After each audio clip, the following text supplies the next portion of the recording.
নমস্কার, জয়গুরু। আমার সৎসঙ্গে গুরু ভাই বোন, আমার দর্শকবৃন্দ, শ্রোতাবৃন্দ, আমি আবার আপনাদের সামনে এসেছি আজকে ওই একই বিষয় নিয়ে। এর আগে আমি পরপর দুটো ভিডিও করেছিলাম, আপনারা দেখেছেন। সেই ভিডিওর বিষয় ছিল পশ্চিমবঙ্গের প্রাক্তন মুখ্যমন্ত্রী ও বর্তমান বিধায়ক হুমায়ুন কবিরের হুমকি। এই বিষয়ের উপর আমি প্রথম ও দ্বিতীয় পর্ব, দুটো পর্ব আমি আপনাদের সামনে ভিডিও করেছিলাম। তার মধ্যে দিয়ে আমি আপনাদের কাছে আমার ভিডিওর বিষয়বস্তু কী সেইগুলো আমি আপনাদের সামনে তুলে ধরেছিলাম। আপনাদের কাছে অনুরোধ করেছিলাম আপনারা বিষয়টাই ভিডিওটা পুরোটা শুনবেন, শুনে আপনারা আপনাদের মতামত জানাবেন। যদি আমার বক্তব্যের মধ্যে কোনো রকম যদি ভুল থাকে, কোনো রকম যদি অযৌক্তিক কিছু থাকে, আপনারা আমাকে নিশ্চয়ই কমেন্ট করবেন। আমি আপনাদের কমেন্টের উত্তর দেব, আমি আমার ভুল শুধরে নেব। আমি আমার অযৌক্তিক যদি কিছু বক্তব্য থাকে সেটাকে আমি আপনাদের সঙ্গে পরামর্শ করে, আপনাদের সঙ্গে আলোচনা করে আমি ওটাকে যৌক্তিক করে তুলব। আমি কোনো রিজিড হবার কোনো ব্যাপার নেই। সামগ্রিক পশ্চিমবঙ্গবাসীর কথা মনে করে সমস্ত সম্প্রদায়, 10 কোটি আমার পশ্চিমবঙ্গবাসী, আমরা ভাই বোন, হিন্দু, মুসলমান, খ্রিস্টান, বৌদ্ধ, জৈন, সমস্ত ভারতীয়। আমরা ভারতীয়। আমি আবার বলছি, আমরা প্রথমে ভারতীয়, তারপর আমরা পশ্চিমবঙ্গবাসী, বাঙালি। তো সেই হিসেবে আমরা এখানে যারা বসবাস করি, আমরা ভারতের যারা নাগরিক, সেই নাগরিক আমরা সবাই একসঙ্গে মিলেমিশে থাকব, সেই নিয়ে আজকে আমি আপনাদের সঙ্গে আলোচনা করতে এসেছি। আবার তৃতীয় পর্ব, এবং এটি আমার শেষ পর্ব।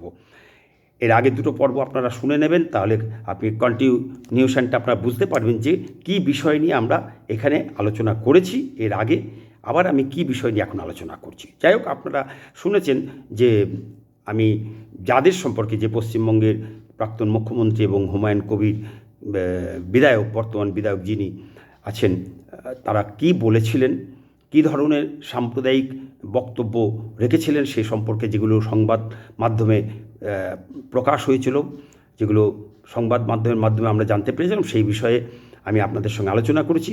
বর্তমানে আমি আপনাদের সঙ্গে আলোচনা করব যে পশ্চিমবঙ্গের জনসংখ্যা নিরিখে যে বক্তব্য হয়েছিল সেটার উপর দাঁড়িয়ে আমি আমার বক্তব্য রাখবো। আমি অন্য কোনো রকম দিক থেকে তাঁরা যেগুলো জনসংখ্যার উপর যে বক্তব্য রেখেছিলেন দাঁড়িয়ে, সেটা নিয়ে আমি আপনাদের সঙ্গে আলোচনা করব। তো পশ্চিমবঙ্গের জনসংখ্যা নিয়ে একটু আলোচনা করব আপনাদের সঙ্গে। তা আসুন পশ্চিমবঙ্গের জনসংখ্যা নিয়ে আলোচনায় আসি আমরা। পশ্চিমবঙ্গ রাজ্যে মোট হিন্দু জনসংখ্যা প্রায় 6.44 কোটি, অর্থাৎ 70.54%। মোট মুসলিম জনসংখ্যা প্রায় 2.47 কোটি, অর্থাৎ 27.01%। অন্যান্য ধর্মীয় যারা সম্প্রদায়ের মানুষ আছেন তারা হচ্ছেন 1.03%। এর মধ্যে রয়েছে খ্রিস্টান, বৌদ্ধ, শিখ, জৈন এবং অন্যান্য আদিবাসী ধর্মীয় গোষ্ঠীর মানুষ। জেলাভিত্তিক যদি আমরা আলোচনা করি, তাহলে জেলাভিত্তিক অবস্থানের ক্ষেত্রে পশ্চিমবঙ্গের 23টি জেলার মধ্যে 20টি জেলাতেই হিন্দুরা সংখ্যাগরিষ্ঠ। বাকি 3টি জেলা, উত্তর দিনাজপুর, মালদহ এবং মুর্শিদাবাদ জেলায় মুসলিম জনসংখ্যা বেশি। আমি যতটুকু জানি ততটুকুর উপর দাঁড়িয়ে আমি আপনাদের জানালাম। যদি আমার এই তথ্যের মধ্যে কোনো ভুল থাকে আপনারা আমাকে জানাবেন, আমি সংশোধন করে নেব। তো যাই হোক, এই অবস্থায় দাঁড়িয়ে আজকের দিনেও যদি কোনো নেতা ও নেত্রী সাম্প্রদায়িক হুমকি দিতে পারে, তাহলে কোন ভবিষ্যতের হাতে আমরা আমাদের ও আমাদের পরবর্তী প্রজন্মকে সঁপে দিচ্ছি? জেনজিরা ভেবে দেখবে না? নাকি জেনজিরা শুধু কেন্দ্রীয় সরকারের যে কোনো পদক্ষেপ, যে পদক্ষেপগুলোকে বারবার দেখানো হয় ভুল বলে, সেই কেন্দ্রীয় সরকারের ভুল পদক্ষেপকে, কেন্দ্রীয় সরকারকে উৎখাত করার জন্যই সংগঠিত আন্দোলনে ঝাঁপিয়ে পড়ে? এসব দেখে শুনে মনে হচ্ছে যেন রাজ্যে কোনো সরকার ছিল না কোনো পুলিশ প্রশাসন, কোনো আইনের শাসন, কোনো সরকার প্রধান। রাজ্য তথা দেশের নেতা নেত্রীদের যা ইচ্ছা তাই করার ও বলার অধিকার আছে। রাজ্যে ও দেশে কোনো সংবিধান নেই কোনো আদর্শ শাসক। যেন এমন একটা পরিস্থিতির মধ্যে দিয়ে আমার ভারতবর্ষ চলছে, আমার পশ্চিমবঙ্গ রাজ্য যেন চলছে। যা ইচ্ছা তাই করা যায় এই রাজ্যে, তাই কি? এবং যারা বিরোধী তারা বিরোধিতা করে, বলিষ্ঠভাবে বিরোধিতা করে রাজ্যের এবং দেশের শাসকদের বিরুদ্ধে, করুক, নিশ্চয়ই করবেন, কিন্তু তার যেন একটা ভিত্তি থাকে। শুধু ভাবি আমরা কোন সমাজে বাস করছি? মুর্শিদাবাদ কি পশ্চিমবঙ্গের বাইরে বা ভারতের বাইরে কোনো স্বাধীন ইসলামিক দেশ? একজন মুসলিম নেতা পশ্চিমবঙ্গের সমস্ত মুসলিমদের মাসিয়া লিডার, সচেতন, শিক্ষিত, অনুভূতি সম্পন্ন মুসলমান নেই মুর্শিদাবাদ সহ গোটা পশ্চিমবাংলায়? পশ্চিমবঙ্গে এতটাই রাজনীতি ও সামাজিক ক্ষেত্রে ধর্মীয় মেরুকরণ হয়ে পড়েছে দুই সম্প্রদায়। এই ধরনের মানুষ যে গোটা একটা সম্প্রদায়কে বিপদে ফেলে দিতে পারে, ভয়ঙ্কর অস্তিত্ব সংকটের সমস্যায় ফেলে দিতে পারে, লাগিয়ে দিতে পারে, আবার মর্মান্তিক দাঙ্গা শুরু হয়ে যেতে পারে, হত্যালীলা যে কোনো মুহূর্তে, তা দেখেও চুপ করে আছে দেশে শুভবুদ্ধি সম্পন্ন, সচেতন, শিক্ষিত মুসলিম প্রাজ্ঞ ব্যক্তিত্ব, মুসলিম নেতৃত্ব, সচেতন মুসলিম সমাজ। এদের মতো মানুষদের জন্য একদিন ভারত ভাগ হয়েছিল, এদের মতন মানুষদের জন্য সাম্প্রদায়িক দাঙ্গা হয়েছিল, কত রক্তপাত, কত মৃত্যু, কত নারকীয় অত্যাচার, অনাচার, যন্ত্রণা ভোগ করেছিল দুই সম্প্রদায়ের, হিন্দু মুসলমান এবং যারা আরও সংখ্যালঘু, সমস্ত সম্প্রদায়ের হাজার হাজার লক্ষ লক্ষ সাধারণ মানুষ।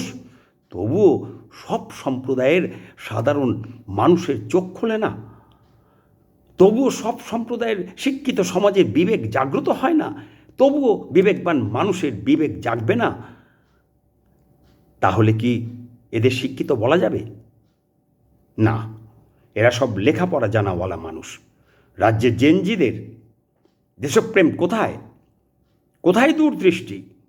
রাজ্যের ভয়ঙ্কর আগুনে ঝলসানো ভবিষ্যতের নারকীয় দৃশ্য কি আগাম চোখের সামনে ভেসে ওঠে না? বিবেকের দরজায় কড়া নাড়া দেয় না জেনজিদের? তারা এত বোঝে, এত জানে, সমস্ত বিষয়ে তারা প্রতিবাদে নেমে পড়ে, কিন্তু সামগ্রিকভাবে যে ভয়ঙ্কর দেশের রাজ্যের যে সংকট নেমে আসছে, জনজীবন বিধ্বস্ত হতে যাচ্ছে, ধ্বংস হতে যাচ্ছে, সেগুলোই কি আগাম ছবি কোনো ভেসে ওঠে না? আগুন লাগলে কি শুধু নির্দিষ্ট ঘরে আগুন লাগবে? পার্শ্ববর্তী ঘরে সে আগুন ছড়িয়ে পড়বে না? দলীয় নেতা, নেত্রী, কর্মী ও সাধারণ সমর্থকদের গায়ে ঘরে সেই আগুন লাগবে না? মানুষের মানবতা কি আজ বিপন্ন নয়? মনুষ্যত্ব আজ লুপ্ত হওয়ার পথে নয়, লুপ্ত হওয়ার কিনারায় গিয়ে দাঁড়ায়নি কি? গতিক দেখতে মনে হচ্ছে মনুষ্যত্ব লুপ্তই হয়ে গেছে। সবাই আজ আগুন লাগার পরেও পিপু ফিসু এক ভয়ঙ্কর গভীর অন্ধকার ঢেকে ফেলতে চলেছে গোটা সমাজকে। তবুও দেশের সমস্ত সম্প্রদায়ের বুদ্ধিজীবী সম্প্রদায় ভীষ্মের মতো চুপ করে আছে। তবু আইনের কাজ করতে সময় নেবে? সাধারণ মানুষ, বিশেষ করে আধুনিক আখ্যায়িত জেনজিরা কি জড়বৎ পিপু ফিসু মানসিকতার হয়ে গেছে? সময় মতো যদি সমস্ত দলের উচ্ছৃঙ্খল বিশৃঙ্খল নেতা নেত্রীদের বেসামাল ইঙ্গিত ও উদ্দেশ্যপূর্ণ কথার যদি লাগাম টানা হতো, তাহলে এই দিন আমাদের পশ্চিমবঙ্গের সব সম্প্রদায়ের 10 কোটি মানুষকে দেখতে হতো। আর যদি আজও লাগাম টানা না হয়, আগামী দিনে আরও ভয়ঙ্কর ভয়াবহ পরিণতি কি আমাদের সমস্ত সম্প্রদায়ের মানুষকে দেখতে হবে না? আমরা কি মিলেমিশে আর থাকতে পারবো না? সাধারণ জনতা কোন নেতা নেত্রীদের ভরসায় জীবন কাটাবে? একজন দুজন রিপুতারিত বৃত্তি প্রবৃত্তির বৃত্তে ঘূর্ণায়মান বেসামাল জীবনের উচ্ছৃঙ্খল বিশৃঙ্খল চরিত্রের অধিকারী নেতার কথার জন্য সাম্প্রদায়িক সম্প্রীতি বারবার ভেঙে যাবে, শত্রুতায় পরিণত হবে। হিন্দু, মুসলমান, খ্রিস্টান, জৈন, শিখ ইত্যাদি সমস্ত সম্প্রদায়ের 10 কোটি মানুষ পশ্চিমবঙ্গের, এদের কথায় ঘুমিয়ে থাকবে। ঘুমিয়ে থেকে তাদের পরস্পর মিলে মিশে ভালোবাসার বন্ধনে আবদ্ধ থেকে শান্তিতে থাকা রাজ্য পশ্চিমবঙ্গ ভেঙে যাবে। একটা দেশ ভেঙে যাবে, বয়ে যাবে রক্তের নদী, পচা গলা মৃতদেহ ঢেকে যাবে আমার পশ্চিমবাংলা, আমার দেশ। আর আমরা চুপ করে, আমরা নিজেদের স্বার্থে আমরা ঘুমিয়ে থাকব, পিপুফিসি হয়ে থাকব। আমরা শুধু ভাতার দিকে তাকিয়ে আমাদের ভবিষ্যৎ ধ্বংসকে আমরা আহ্বান জানাবো। আমরা সচেতন হব না। আমাদের যারা বুদ্ধিজীবী সম্প্রদায়, আমরা তো সাধারণ ভাঙাচোরা মানুষ, আমরা তো এক বিগত দূরের জিনিস দেখতে পাই না। আমরা সহজ সরল যারা, আমরা বোকা, মূর্খ, দুর্বল, আমরা যারা ভীরু, আমরা যারা কুসংস্কারাচ্ছন্ন, আমরা যারা অসহায়, হতাশ, আমরা যারা ব্যক্তি প্রবৃত্তিতে ডুবে থাকা মানুষ, আমাদের দূরদৃষ্টি নেই, আমরা দেখতে পাই না। আমাদের আইকিউ লেভেল অত্যন্ত নিচে, নিম্নে অবস্থান করছে। আমরা এক মুহূর্তে কি ঘটে যেতে পারে আমরা সেটা বুঝতে পারি না। আমরা তাই করে ফেলি, আমাদের বুদ্ধি বিপর্যয় ঘটে। কিন্তু বুদ্ধিজীবীরা তো দেখতে পায়, অনেক দূরের জিনিস দেখতে পান। তারা কি দেখতে পান না? তারাও কি ভীষ্মের মতন? মহাভারতের যুগে যারা ছিলেন তারা কি অদূরদর্শী ছিলেন? তারা কি দেখতে পাননি যে কি ভয়ঙ্কর যে পরিণতি আসছে? গোটা পাণ্ডব এবং কৌরব পক্ষের ভবিষ্যৎ ধ্বংস, চুরমার হয়ে যাবে। সেদিন যদি ভীষ্মরা রুখে দাঁড়াতেন, অন্যায়ের বিরুদ্ধে যদি দুটো কথা বলতেন, তাহলে এত বড় পরিণতি হতো কি? আজও আমাদের পশ্চিমবাংলার বুকে আমরা গর্ব করি। আমরা কি আজও কি বুদ্ধিজীবী সম্প্রদায় যারা, তারা কি বুদ্ধিটাকে এইভাবে ধ্বংসের দিকে তারা কাজে লাগাবে? মানুষের বাঁচা বাড়ার দিকে কাজে লাগাবে না? মানুষের অস্তিত্ব রক্ষার দিকে লাগাবে না? যাতে অস্তিত্বের কোনো সংকট না আসে, আমার আগে যাতে আমার পশ্চিমবঙ্গের মানুষ যাতে রক্ষা পায়, বাঁচে, ভারত যাতে রক্ষা পায়, ভারত যাতে অটুট থাকে, ভারতকে যাতে কোনো অবস্থাতে কেউ টুকরো টুকরো করে দিতে না পারে, অখণ্ড ভারতে বর্তমান যে ভারত, সে ভারত যাতে অখণ্ড থাকে। বুদ্ধিজীবীরা তাদের সেই বুদ্ধিকে তারা প্রয়োগ করবে না মানুষের বাঁচা বাড়ার স্বার্থে? মানুষকে মরার হাত থেকে রক্ষা করবে না, বাঁচাবে না?